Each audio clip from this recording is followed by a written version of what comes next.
কোথাও একটা পড়েছিলাম, একটা ঝগড়া জেতার চাইতে একটা মানুষ জিতে নেওয়া উত্তম। কথাটা কি সুন্দর, তাই না?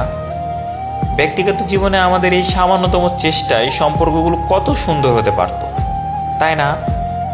অথচ বারবারই আমাদের ঝগড়া, রাগ, অভিমানগুলো জিতে যায়।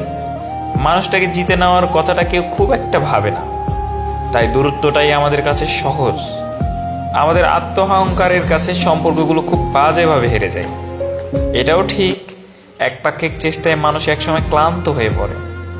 সেও আশা করে কখনো কখনো অপর পাশের মানুষটা তাকে আগে ফোন কলটা আসুক, সরিটা সে আগে বলুক, অভিমান ভাঙিয়ে কাছে টেনে নিক। নিজের ভুল সমাপন করে মানুষটাকে কাছে নেওয়া এটা বেশ কঠিন, কিন্তু তাদের কাছে কঠিন নয় যারা ঝগড়া নয় মানুষটাকে জিতে নিতে চায়। দুজনের সম্পর্ক আর ভালোবাসাটাকে জিতিয়ে দিতে চায়, তাদের জন্য সহজ। কত সহজে, কত অবলীলীয় তারা সবসময় মানুষটাকে জিতে নেয়। যাদের জীবনে এরকম মানুষ থাকে তারা অসীম ভাগ্যবান।